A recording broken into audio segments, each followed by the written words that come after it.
The Can-Asian Arts Network recognizes and pays respect to the original peoples of this land.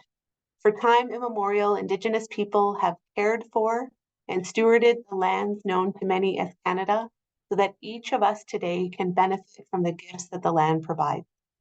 Out of respect for Indigenous rights, it is our collective responsibility to critically interrogate colonial histories and their present-day implications.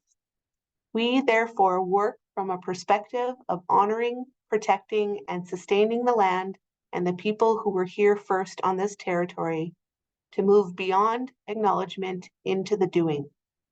We recognize the impact of colonial histories and structures on our own communities and extend a hand in partnership to those who wish to become an accomplice in dismantling them. Tansei, my name is Miranda Jimmy. I am a member of Thunderchild First Nation in the heart of Treaty 6, and I am grateful to be part of the Can-Asian Arts Network as a consultant helping the network to decolonize its practices. I've been working with the network for the last couple years, and I'm grateful to be leading this conversation tonight as we talk about disability arts for all. Thank you to our support from Canada Council for the Arts and Festival accessArts. The Canadian Arts Network recently released a series of videos and workshops from talented speakers sharing experiences and their tips for Canadian Asian artists.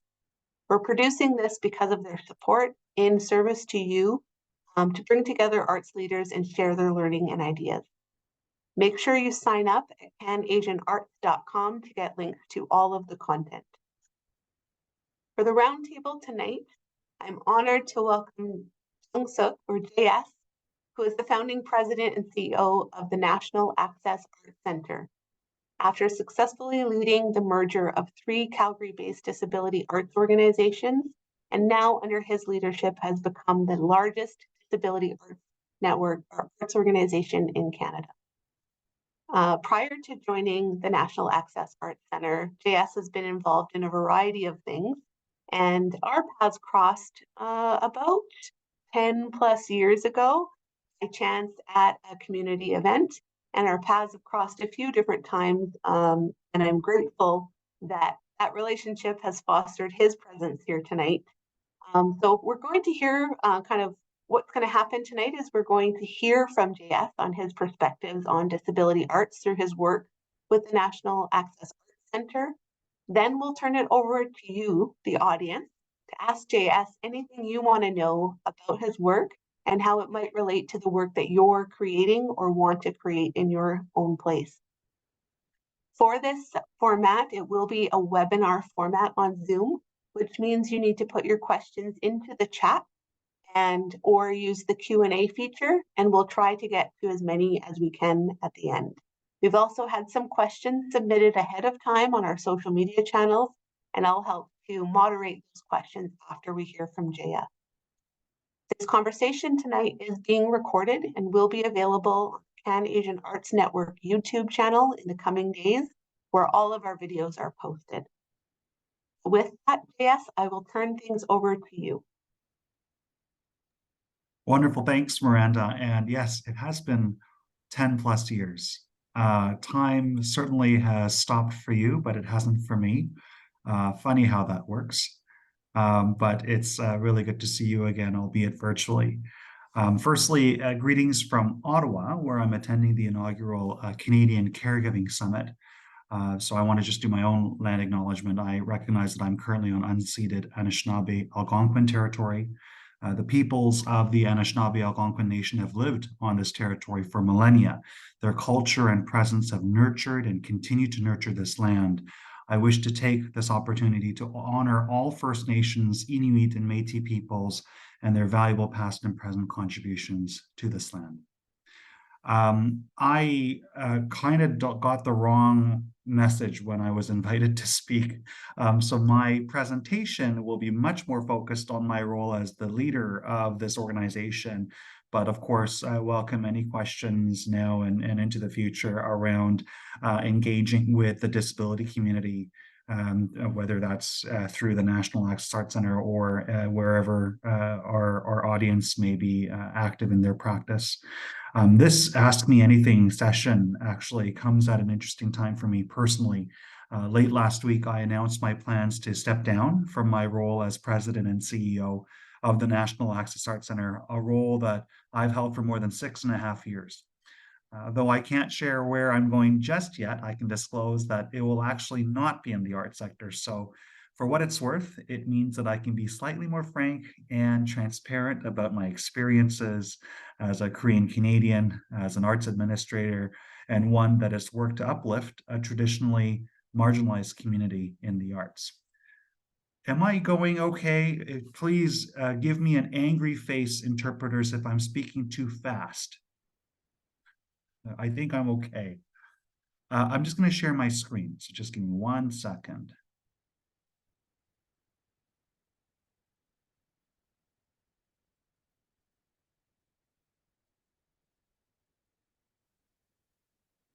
Miranda, can you give me a thumbs up that you can see my screen?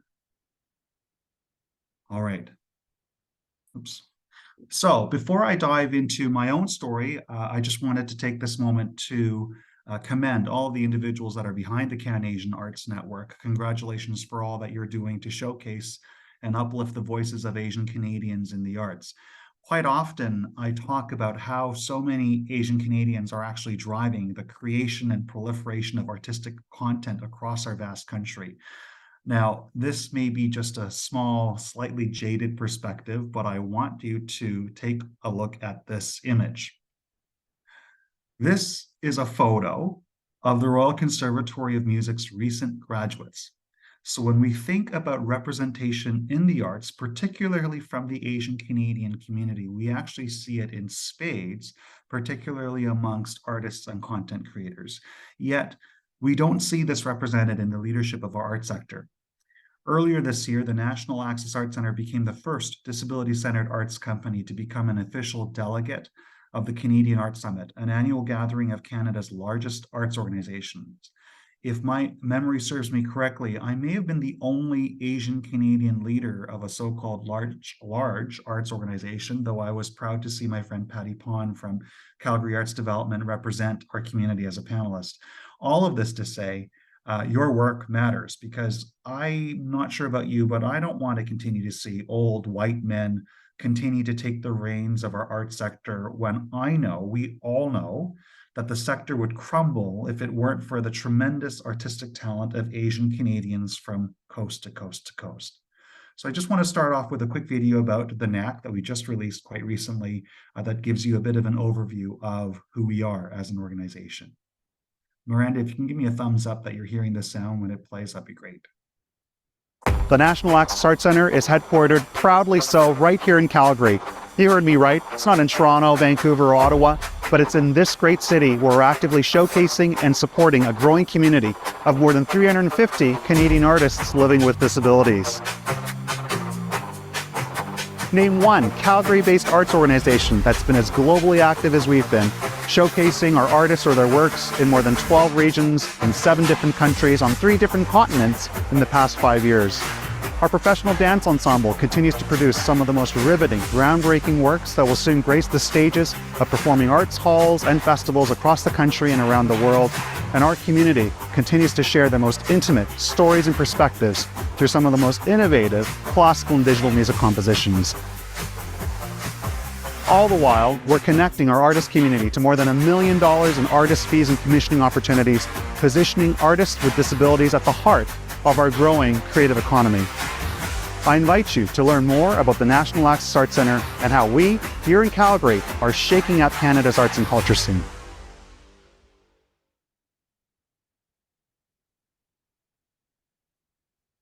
I can tell you that it is my perspective as an Asian Canadian, a second-generation immigrant born in Korea and coming to this country at the age of 1, that has greatly influenced my style of leadership and has shaped my perspectives on our arts and culture scene today.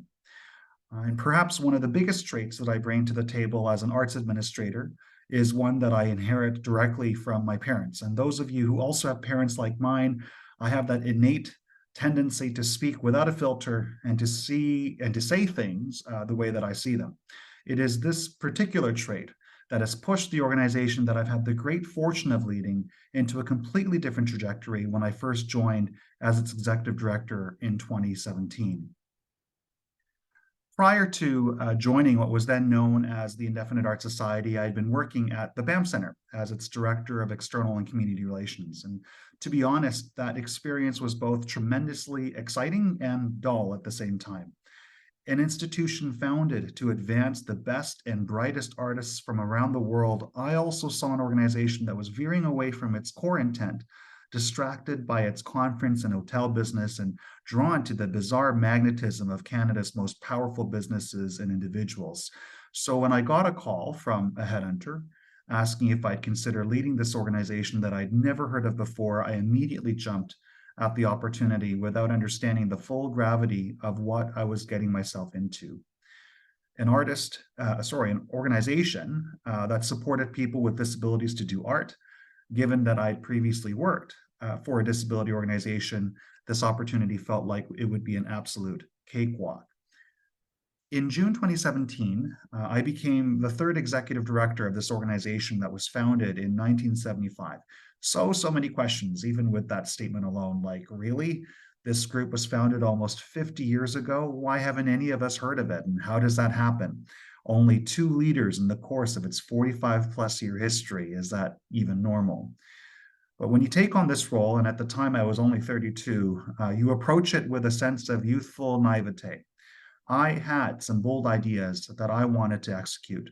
The primary one being that I wanted this organization and the community it represents to be known. And though it had operated more or less like an adult daycare for the vast part of its history, I wanted that to stop and to reposition it as a bona fide arts organization. And this wasn't some personal agenda. I remember the very first time I walked through our visual art studios and seeing the number of artists coming to me with tremendous pride about the pieces they were working on, or the fact that their work was hanging on the hallway opposite our bathrooms. Others didn't even raise their heads to see who was entering their space. The sense of focus and dedication to their practice was absolutely palpable. You could taste the creativity in the room. And at that moment, the thought that went through my mind was, this is the community that deserves to be seen, to be supported, to be working in an environment like the Banff Centre, and that this community needs to carve out and find their place in our arts and culture ecosystem. So one would assume, like I did, that the biggest hurdle then would be the arts and culture ecosystem itself. Before Black Lives Matter, before we began to understand the true atrocities of residential schools, we had seen a sector that was rooted in deep colonialism, celebrating and emphasizing Eurocentric practices and creations, and investing in large traditional institutions that continue to exacerbate an incredible disparity within the arts. But who knew that the first hurdle would actually be from within? See, at the time, the organization had employed primarily social workers. Most of our team members had 10, 15+ year tenures with the organization. They would raise their voices to these annoying high pitches, heavily infantilizing our artist community, and simply checking the box with that bathroom exhibition. Nothing wrong with hanging art in bathrooms, I'll add, when an artist had expressed a goal to have their works exhibited. JS, I had one direct report patronizingly tell me, "You don't understand our community. They won't appreciate this kind of change. It comes from some fancy Banff Centre, but this isn't what the community wants." And so here comes that unfiltered trait of mine. It's absolute bullshit.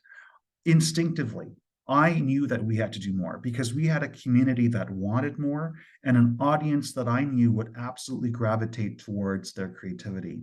That particular employee was laid off, along with pretty much everyone else who was working for us at the time. I had no room for doubters, especially doubters of the very community we're meant to uplift and support. Armed with a new strategic plan and bringing on board professionally trained artists and administrators, we revamped our staff structure in 2018. The plan and our team had one goal in mind. We would emulate what we saw were the good bits of the BAM Center. We would develop programs and opportunities that would position our participants as artists first and would connect them to world-class training, creation, and presentation opportunities that would cement their reputation as such. In March 2018, we launched our very first international exhibition in Hong Kong, a lineup around the block to see our artists' work. And within a few months, an art collector brought his friends to purchase all the works on display, raising more than $30,000 for our artists and organization. Later that year, we toured our artists' works in Seoul, Korea. At the Indefinite Arts Centre, we're so excited to be launching the Albertan Perspectives Tour. In March, 30 of our artists' works will be traveling to Hong Kong to be displayed at the Alberta Hong Kong office. And then in June, their works will then travel to the National Disability Art and Culture Centre in Seoul, Korea. Oh, it's pretty amazing, actually, yeah, to know that my art is going to be going overseas. Because, I mean, the beauty of art is that, for me, it's all about what's in here. And I think with a place like the Indefinite Arts Centre, you're really getting the chance to see people channel and harness in what they can do on the inside more. And I think that is way more meaningful than just what you see on first glance.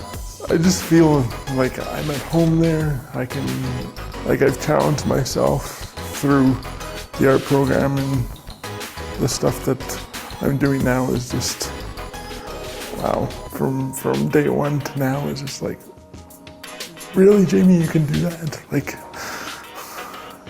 wow, I just can't believe the artwork that's coming out of me now.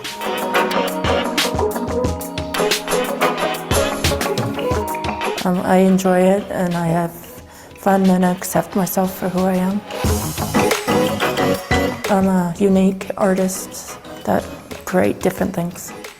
Discovering new techniques, and I like learning new things and being creative.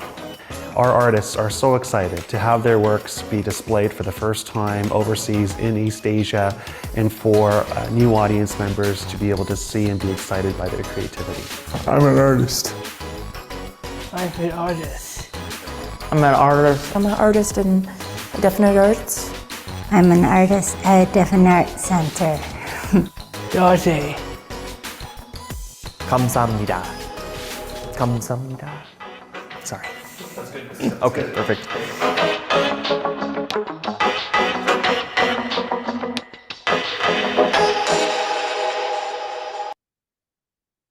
Our international endeavors later caught the attention of our Foreign Affairs Ministry, Global Affairs Canada.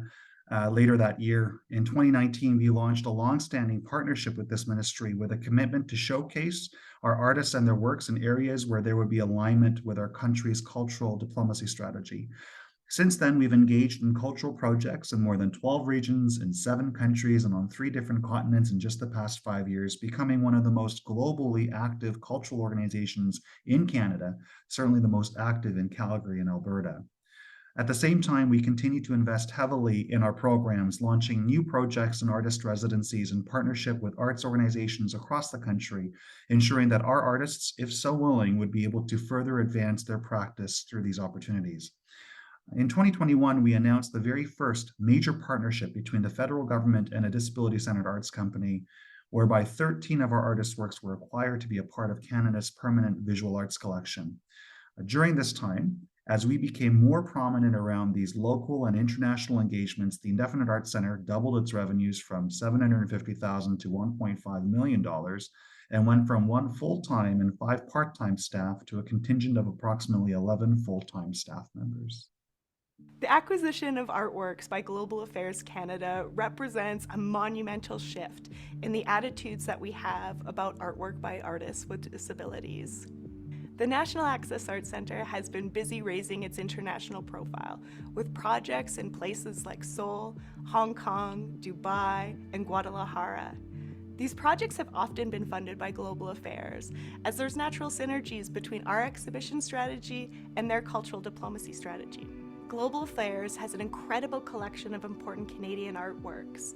These are used in Canadian cultural centres and diplomats' homes across the world to tell a story about Canadians and the Canadian experience. There were 13 works acquired by 12 artists that came out of the studio in various programs. They tell all kinds of different stories and really expand on the Canadian experience. Amber Harriman's On Point reflected on her experiences competing for Canada at the Special Olympics World Games in Abu Dhabi in 2019, where she brought home 7 medals for Canada. Amber, how do you feel about the news that your work is now going to be a part of the Global Affairs Permanent Collection? It's pretty neat. I find that so exciting to have your art being shown by a lot of people. It's pretty cool. David Opong's work was part of a commissioning program where we asked our artists to send messages to the public at the beginning of the pandemic.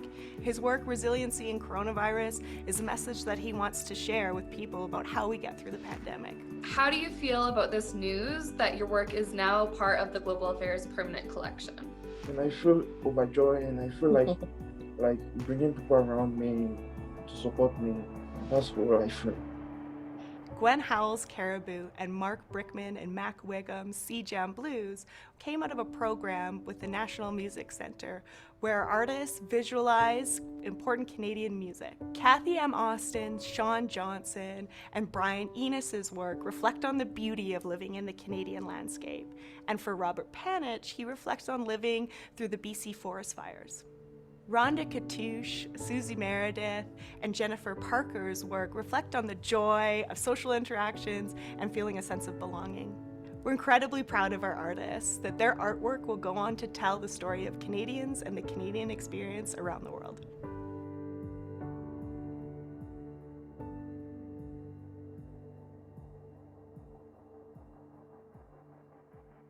Then, of course, the COVID-19 pandemic started. I won't dive into that many details around how we, like so many others, had to pivot. But unlike so many other arts institutions that almost seem to take a back seat through this process, the Indefinite Arts Centre moved all of its programs online within 5 business days. We invested immediately into new digital infrastructure to try and replicate a supportive artist creation environment, though everyone was working virtually from home.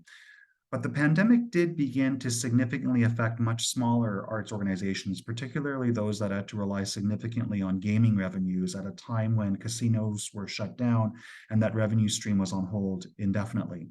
Our 2 sister organizations, Momo Movement, which was a highly celebrated mixed ability dance company, and Artistic Expressions, which supported artists living with physical or acquired disabilities, began to have serious conversations around their future viability, to the point that their boards were ready to call it quits. Again, enter that bluntness. I remember having conversations with both of their boards as soon as I started to hear these rumblings, asking, A, is the work that you're doing important to the disability community? B, do you want to continue this work, but afraid of the lacking capacity to do so? And C, if you've answered yes to both of the above, then how about we come together as one stronger entity that can continue to carry on the important work of both of your organizations. In 2020, November of 2020 rather, following an 8-month legal and financial review process with both boards, the Indefinite Arts Centre, Momo Movement, and Artistic Expressions became one organization, rebranding this new amalgamated entity to become the National accessArts Centre, Canada's first multidisciplinary disability arts organization.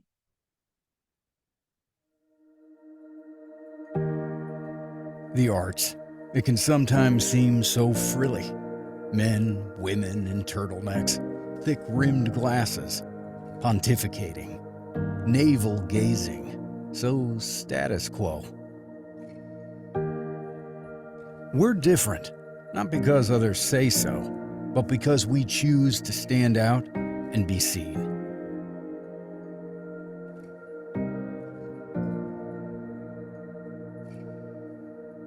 When the world closes its doors, we break walls. We avoid well-worn paths because we want to feel the earth move underneath our feet.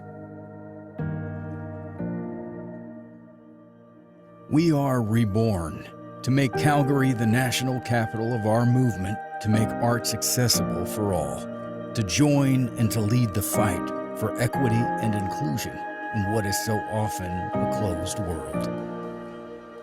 The arts better get ready.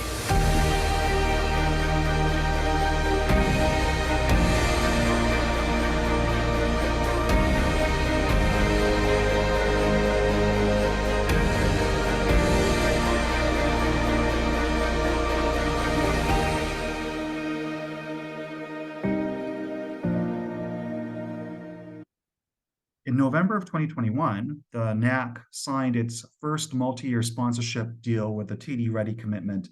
And most recently in May 2023, we announced that we would become the first multidisciplinary disability arts company to receive an annual investment from the Canada Arts Training Fund, only the fifth Alberta-based arts organization to do so. This year, our projected revenues will be close to $2.8 million. We support a growing community of more than 350 Canadian artists living with physical and/or developmental disabilities through programs that are now in the visual arts, music, dance, digital media, film, theater, and the literary arts. And by the end of 2023, we will have connected our artist community to more than $1 million in artist fees and commissioning opportunities, the first disability arts company in the world to reach this milestone. Now, I don't want to gloss over the fact that this path to where we are today was not without its major hurdles, particularly in the mainstream arts and culture world, where we continue to fight for our space on the stage and on the walls. The CADF announcement, for example, was 5 years in the making, convincing our federal partners that their assessment of our application process or their analysis of how professional our programs were designed or how many of our artists would go on to launch professional careers of their own was not only ableist, but tremendously irrelevant to the way that we are seeing the arts proliferate around us. In recent weeks, we've had to pull out of being significantly involved with a local gallery in Calgary, which insisted on relegating our artists' works to the outer perimeter of their main exhibition space. And in turn, they waived a quote unquote presentation opportunity for one single day as they would try to align their brand to the disability and accessibility bandwagon. While others would advise us to still try to play nice in the sandbox, something that I think many of us in the audience would have heard, I won't, and I certainly wouldn't advise that my successor would. And I don't think we should accept mediocrity because our community has had to work with so little up until now. In the last 8 weeks on the job, it's a little weird for me to say that, I'm committed to completing several of our major projects that I believe will continue to set our organization on a path to ongoing success and growth. Most recently, we received unanimous approval at the committee level with our local city council that will see upwards of $6 million to convert a building that formerly housed the Scouts Canada organization into the NaAC's visual arts and administrative spaces. We are also weeks away from hearing from the federal government around our vision to build, adjacent to the Scouts facility, the world's first dedicated, accessible, multidisciplinary arts center. Today, both our Visual Arts Center and this multidisciplinary hall, along with our new Wan Lee Community Arts Hub in Toronto, will make up the only disability-centered learning campus for the arts on this side of the planet.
I will also have the privilege once again to represent our NaAC delegations to Korea, where we will be laying the groundwork for a series of multidisciplinary cultural exchanges in commemoration of 60 years of diplomatic relations between Canada and Korea, as well as to Dubai, where the NaAC will be the only arts organization west of Ontario to be presented at the Canadian Pavilion at COP28 or the UN Climate Change Conference. I'm really proud of the work that we've all done, myself alongside my incredible team of staff and volunteers, to elevate the presence and prominence of the NaAC in our artist community in just a few short years. Many of my team members would tell you that it is that Asian in me that has allowed our organization to be relentless and blunt in our pursuit to connect our artists to nothing less than the best or world class.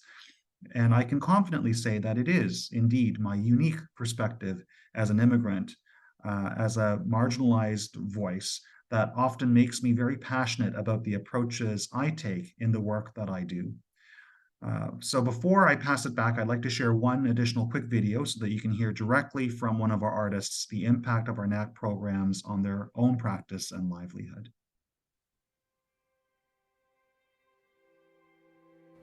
What has the National Access Arts Center meant to me?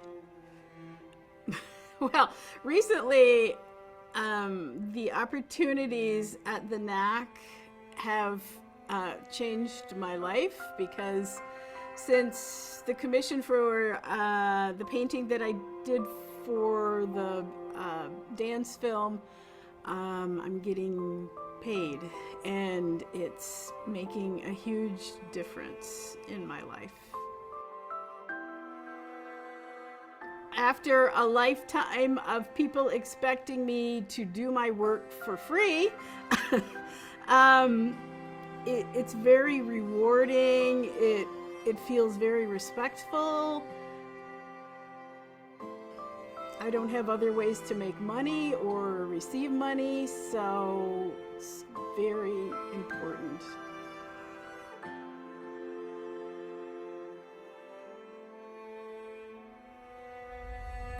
I think of myself first as a writer, because I've been writing, oh my goodness, well, for like half a century or more. And then I guess next I think of myself as a visual artist, and I think that's hilarious because I'm a blind visual artist, and I think that's really great. Then we've got dance and all kinds of performance, and now this new one is, oh my goodness, maybe I'm a recording artist. We'll have to see.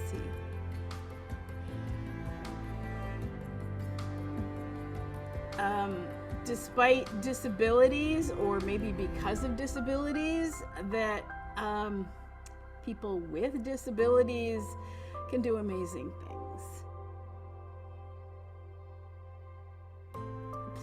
Please, if you can spare whatever you can spare, keep this wonderful organization going, because I think art can be wonderful therapy for everybody. So it's money well spent.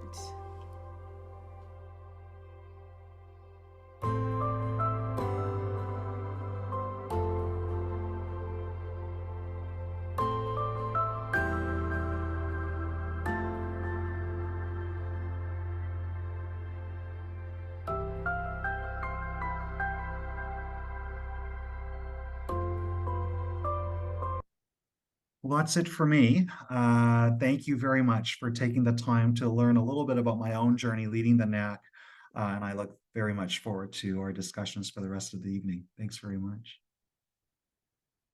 Well, thank you so much, JS. I was thinking about the introduction, and when I said 10 plus years, I really don't even know how long I've known you, but I was thinking about the journey that your career has been on.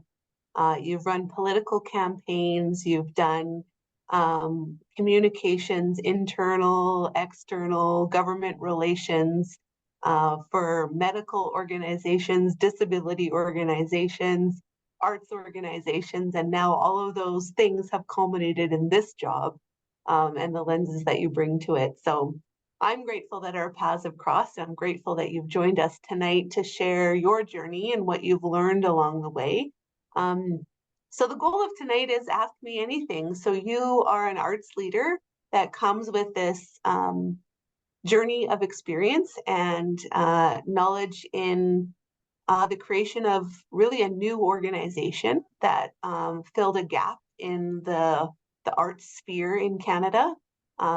You brought your lived experience as someone who is historically marginalized in many spaces to apply that experience to another group that's been marginalized and excluded. Just for the folks listening and maybe to start the conversation, how is, so this is a term that's used in the arts community, but what is disability arts? What is that?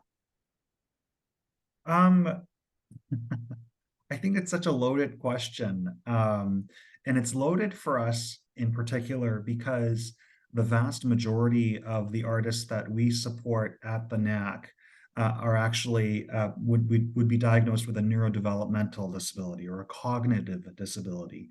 I think disability arts as a very large sort of sphere would cover both folks living with physical disabilities.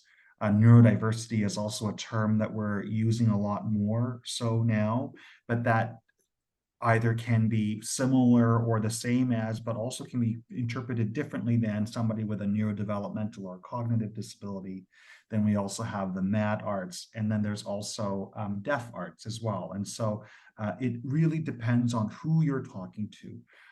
I think we use the word or the term disability arts quite loosely in simply differentiating the community that we're representing and that we're supporting. But to be honest, I think it's a very lazy way of using language. You might notice that I'm very intent on highlighting the artist first, right? So it's an artist who lives with a disability or an artist with a disability rather than a disabled artist. But even that in and of itself, Miranda, can be often controversial because a lot of times folks might say, well, you're now downplaying disability, and which you shouldn't. Again, I think to each their own.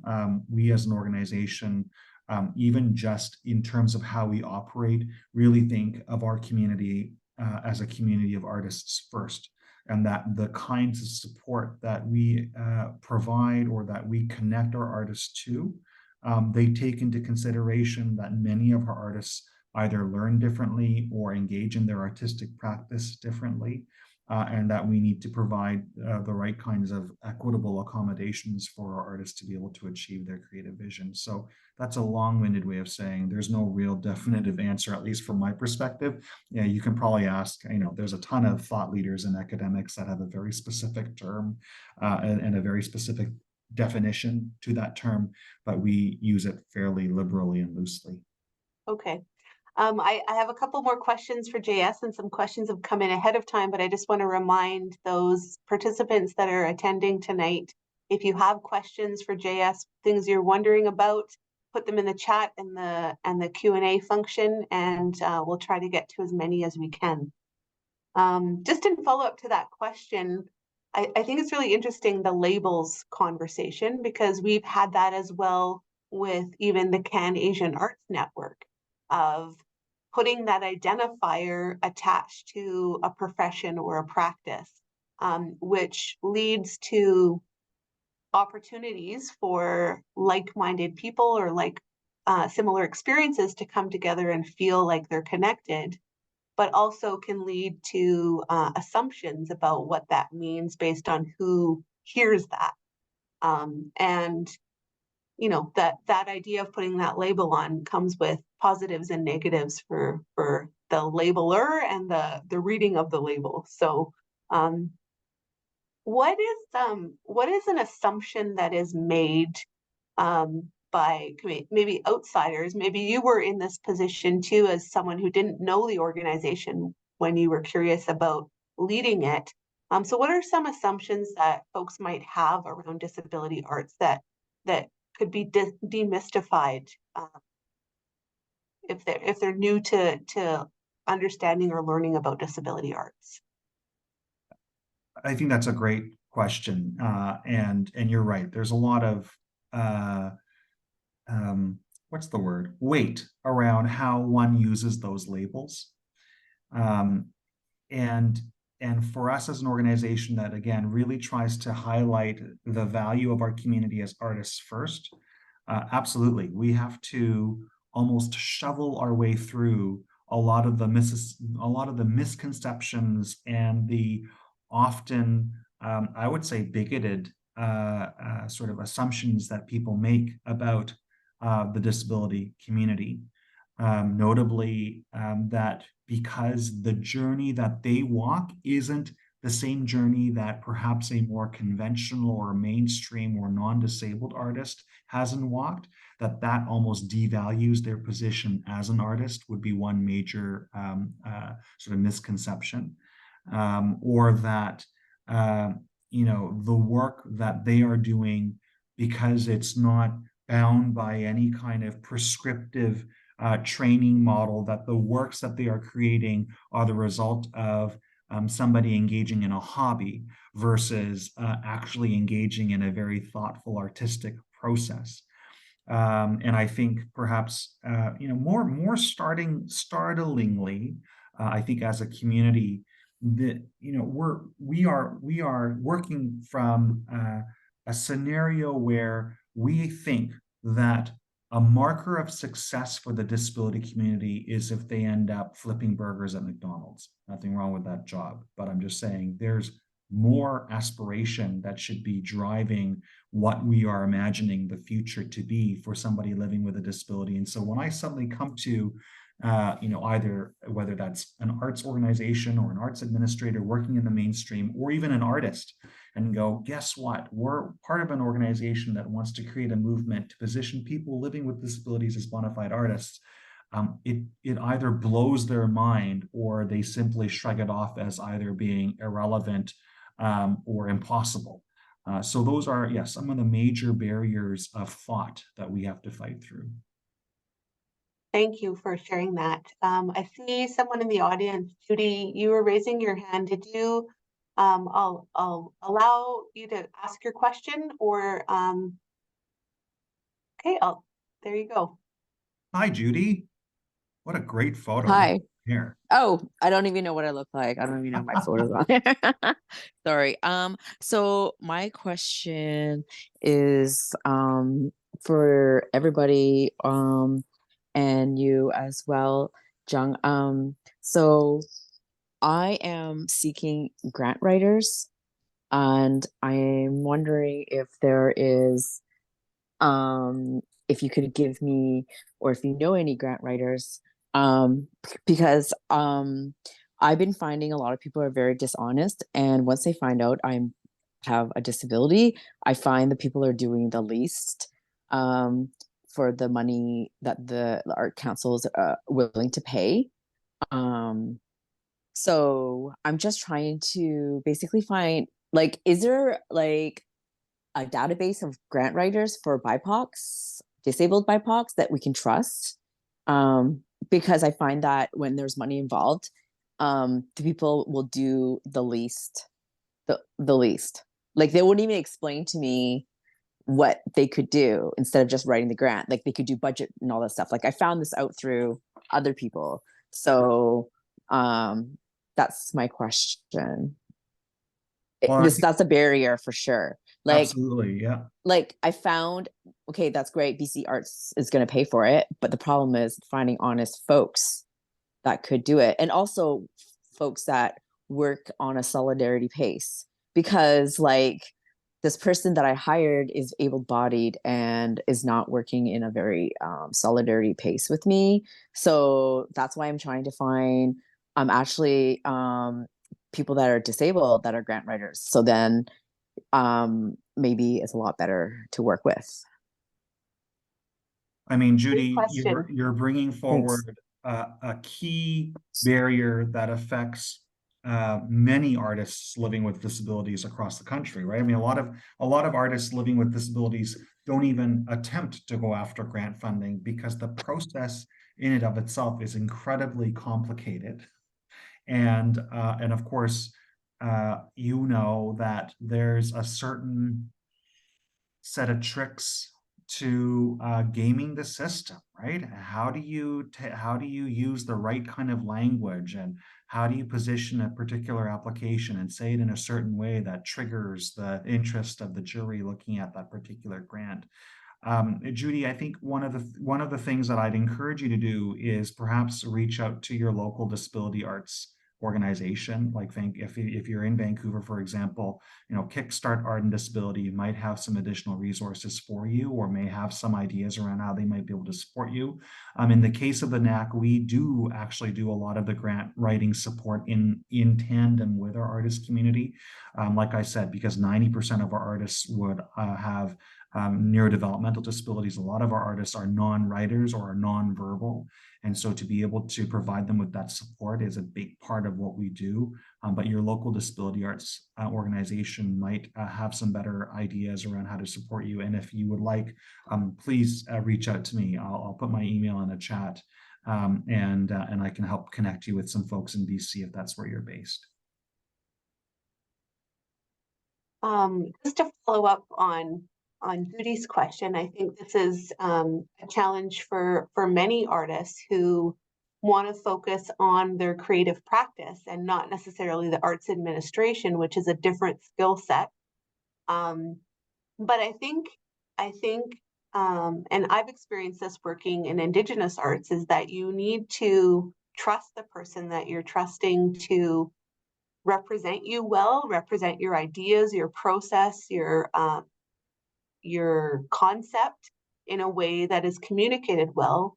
And you also need the skill set, as JS alluded to, of speaking arts grant language, so that you make it past the cut to even be considered. So they're two different skill sets. And so my suggestion, in addition to JS, of connecting with a local organization that serves that community, is also make sure that you have some trust and relationship with who it is that you will be representing you. And so if it doesn't work out, it's okay to continue to find that person. The other thing I would suggest, and this is a plug for the Canadian Arts Network, is this is a topic we've covered. And grant writing, yes, specific to disability arts and to any practice, but we've provided some tips and tricks and some suggestions on how to navigate that system, including talking to Ask Me Anything around grants writing. So check out our videos that exist, as well as the other suggestion I would make. Thank you, Judy, again for your question. Just looking at the chat here. Thanks again, JS, for sharing your email address as well. One question that came in earlier from someone on the network is, this idea of inclusion is, again, important to the Canadian Arts Network, of building understanding across difference. So connecting with, working with, understanding people who are different than us and how that influences your practice. So if an artist is interested in maybe collaborating, working with an artist who has different abilities than them, what are some kind of first steps or some considerations that they should think about in order to do it in a good way? And I think that differs based on the kind of disability that one has, right? And so if you're working with somebody who has a sensory disability, such as blindness, or if you're working with a deaf artist, there are certain considerations that are very different than, like I said, the vast majority of the work, the artists that we support at the NaAC. Working with somebody with a neurodevelopmental disability, working with artists who are nonverbal or don't communicate the way that we would assume one should communicate with, it comes with its own set of challenges, and I think and opportunities to broaden one's horizon around working with somebody who is neurodiverse.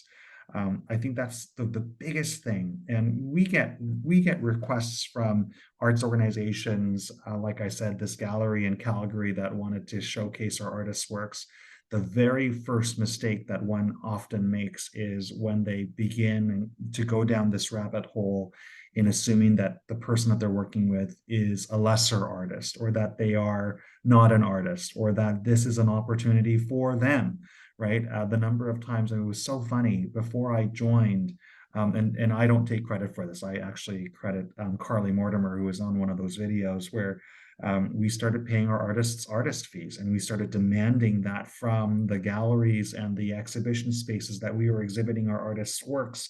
And I remember having a conversation with a gallery saying, well, no, but this is an opportunity that we are giving your community, therefore we shouldn't have to pay. And, you know, garnering that, I wouldn't say it's courage, but the gut response going, actually, no, you tool, actually, we are the ones doing you the favor in activating your space with some of the most extraordinary art that you've never seen before.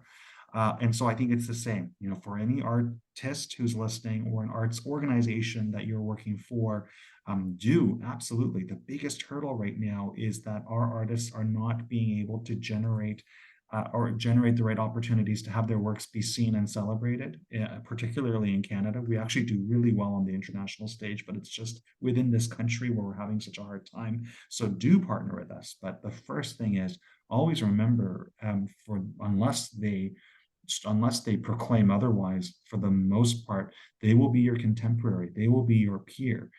They would have walked a different path than you, but that does not make them less qualified to be a partner of yours if you're working on a collaborative project. That's a really good reminder. And I think, you know, and this is across the arts sector, is this idea of, oh, well, we can't pay you, but look at the exposure you'll get. And, you know, a mentor and arts administrator that I've known for a long time said this, and I'm sure other people have said it. Exposure is great, but you can also die of exposure. So exposure doesn't pay the bills. It doesn't compensate you for your time in creating. It doesn't cover the cost of supplies. It doesn't pay for your bus ticket. And so I think that's a good reminder for all practicing artists, is you must demand fair compensation for your creative knowledge, wisdom, outputs. Absolutely. So this is kind of leading on. There was another question about co-creation. So you've made these relationships. You understand you want to do something. How do you ensure that co-creation or working collaboratively doesn't lead to extraction or a power imbalance if you're working with or partnering with a disability arts organization or an artist who lives with disabilities? And we see that a lot, actually. And it is, I mean, for us, I think I'm biased, but I believe that the vast majority of our artists are quite fortunate in that they have an organization that they can rely on to make sure that that power imbalance does not, that it doesn't take over, right? Power imbalances will always swing like a pendulum, I think, in a correct kind of collaborative process. But absolutely, there are times and there are opportunities where we can see very clearly, you know, from the position of being non-disabled, noting that there is a path towards exploitation that is happening.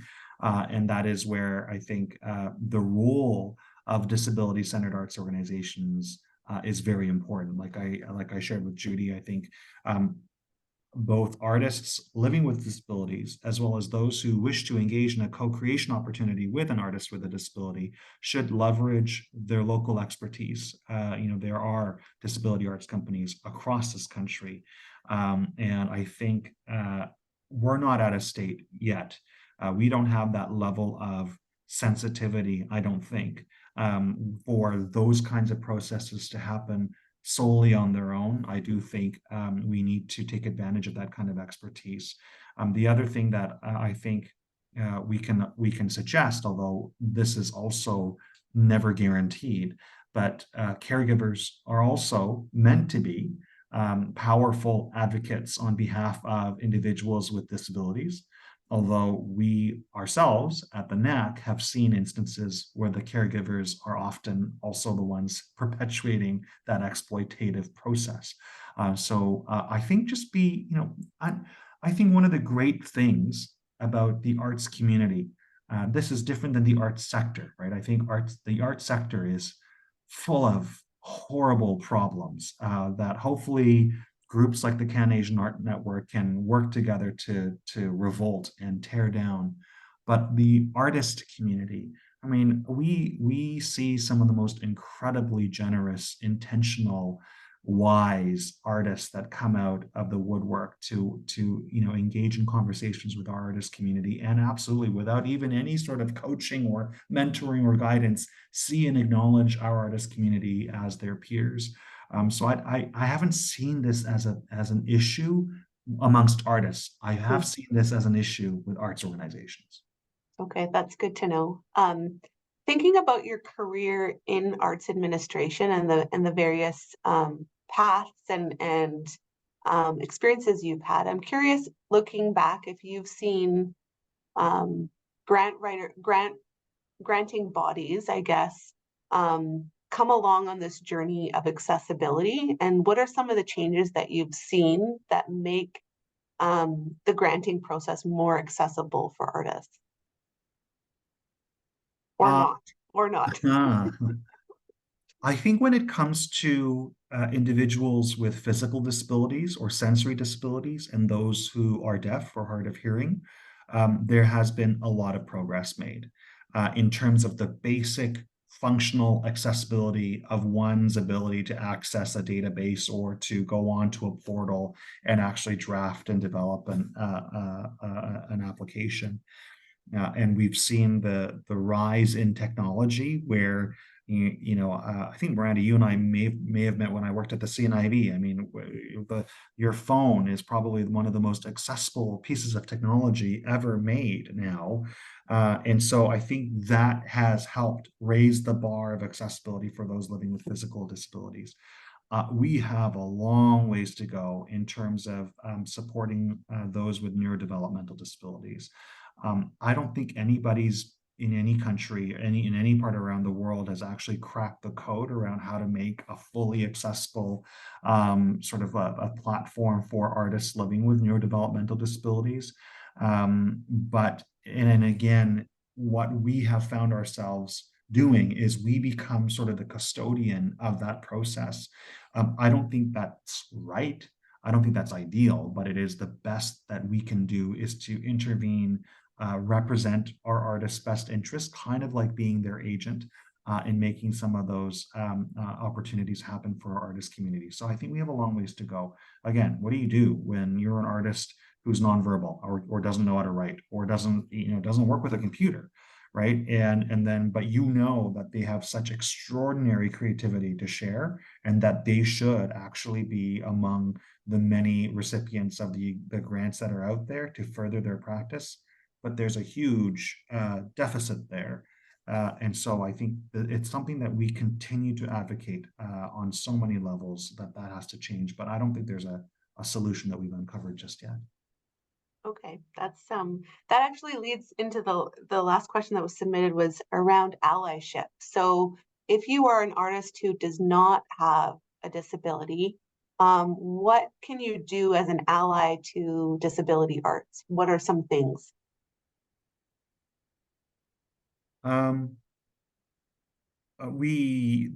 This is a topic that we encounter a lot internally as a community, because we believe, more importantly, our artist community believes that they too are allies, right? That, this whole a realm of intersectionality is very real, because much of the struggle is very similar in terms of the kinds of persecution that has been sort of what's the word I'm looking for here? Why am I suddenly losing my words here? But the kind of persecution that these different communities have suffered.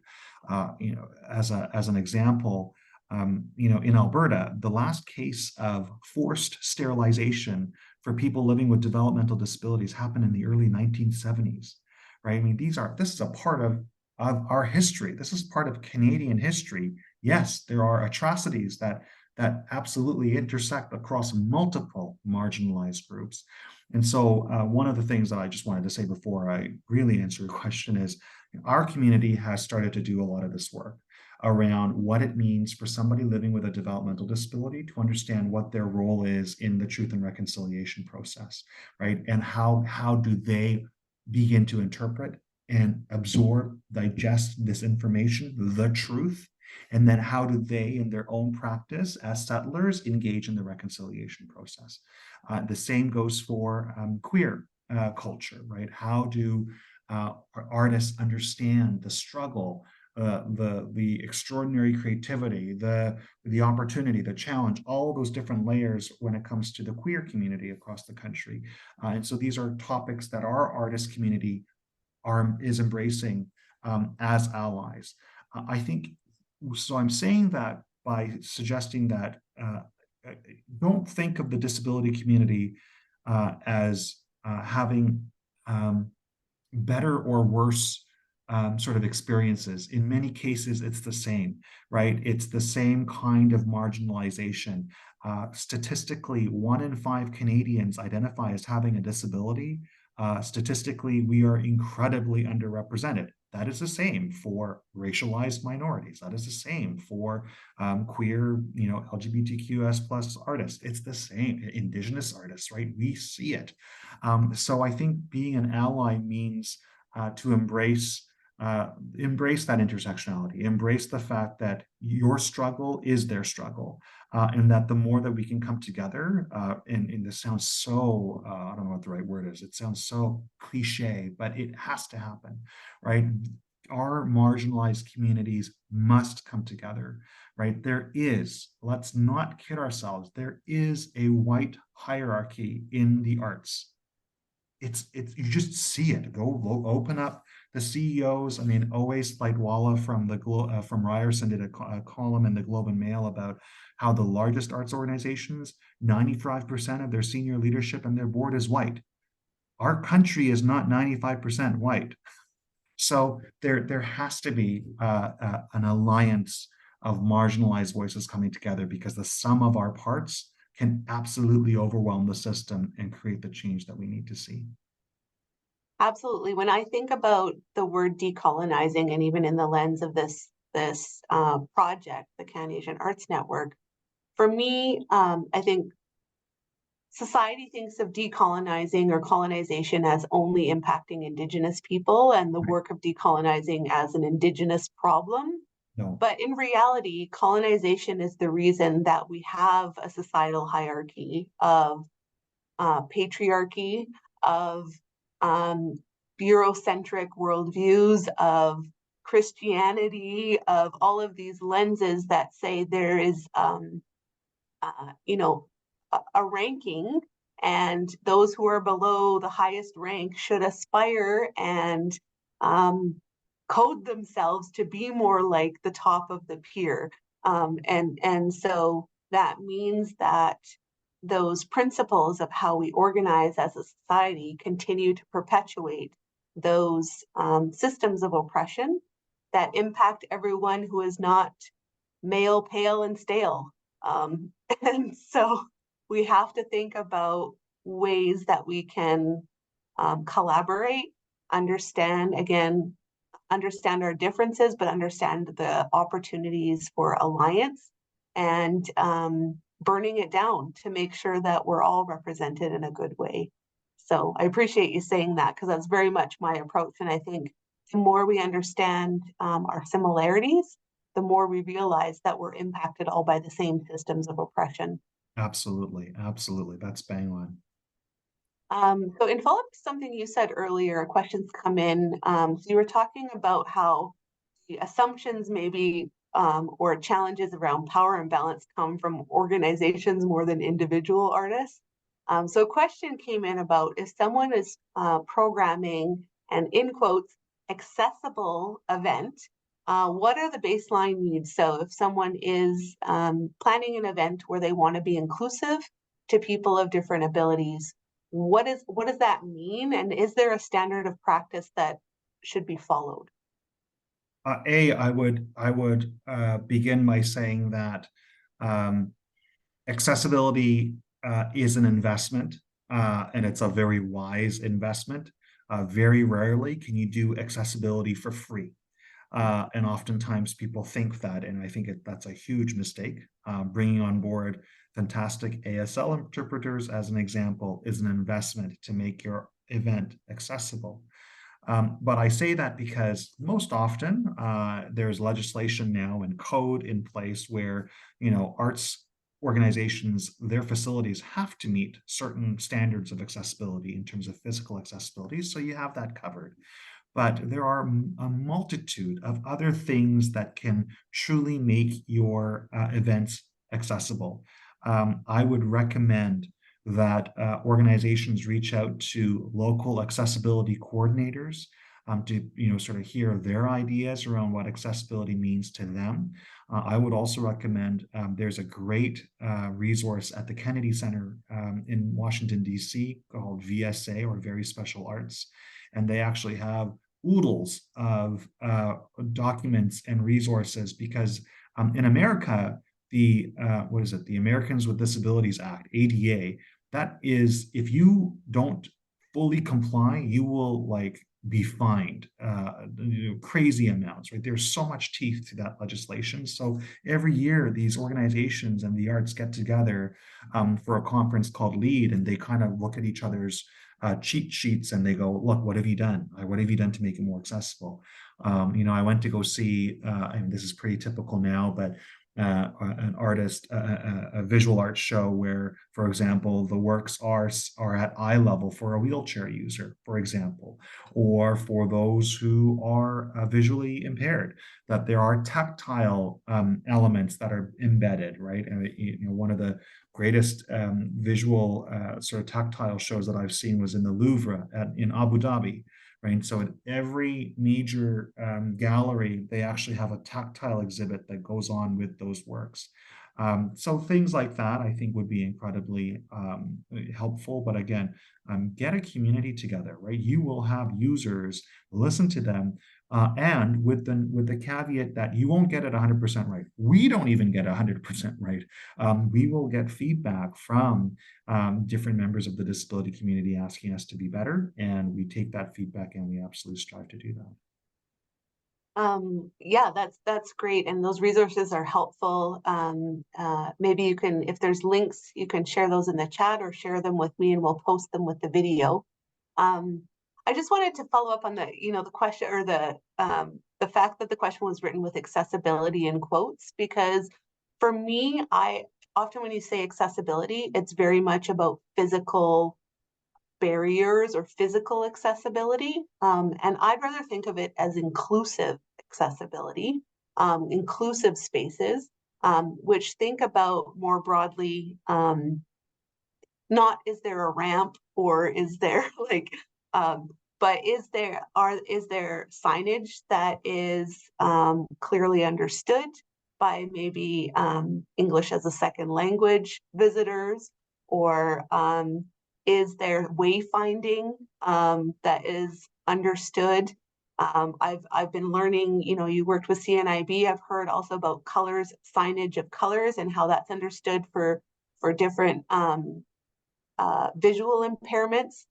So those kinds of things can be, again, an investment that's made in making your spaces more inclusive and more welcoming, because people who have different abilities, often we think about, can they get in the building? But what happens when they get in the building, and do they feel, can they do what they want to do when they get there, is the other piece. And so that accessible events is not only about can the patrons or the ticket buyers get in the door, but it's, do they feel welcome once they arrive? I think that's exactly it. The fact is 99.5% of our built infrastructure, particularly in arts and culture, if not higher, let's say it's 99.9%, it's infrastructure, it's within infrastructure that may be accessible, but it hasn't been designed for the disability community in mind. which is why we're trying to change that with our own campus here in Calgary. And so that's exactly it. The whole experience needs to be accessible, or in your words, absolutely inclusive, noting that many of our cultural experiences, again, were not geared towards the neurodiverse community, right? And so we are seeing a rise in, for example, sensory-friendly experiences, right? So that, when you're going to see a concert, the typical expectation is that you stay quiet and you don't even breathe, right? And even a cough, people will start glaring at you like you've committed a crime. How do you remove that, right? How do you create those kinds of experiences where somebody can choose to respond in their own beautiful ways when they're hearing beautiful music through their own, through their own lens? And I think that that's really important, Miranda. I think you hit it on the head, right? That experience that one feels when engaging in a cultural experience of their own. We haven't had those conversations. I don't, especially at a national level, around how do we create more of those experiences? Yeah. So our time is coming to a close, but I do have one final question for you. Knowing that we are a national network, you and I are both based in Alberta, so we've had a very Alberta-based conversation. You did mention an organization in Vancouver. Is the model of disability arts serving organizations, is that a national network? Is there somewhere that people can find out about what's happening in their own city or province or community? Absolutely. I would encourage everybody to Google creative users projects. They have a plethora of resources and contacts of organizations across the country. Noting that, again, we are quite unique with the NaAC in our efforts to focus on neurodiverse participants. A lot of other organizations are a bit more pan-disability in scope, so there's pros and cons and layers to that. And so I would, just be mindful that there are those differences. But yes, Creative Users Projects is a great place to start. They are based actually in Toronto, but they have an incredible database of not only arts organizations, but also an active database of artists who identify as having a disability that are open to collaboration and co-creation. Great. And I lied. I do have one more question for you. If folks are tuning in tonight or watching the video later online, and this is the first they've heard about disability arts, what is the one thing you suggest they do to further their own learning? Wow. I've never had such a question asked like that in the 6.5 years that I've worked here.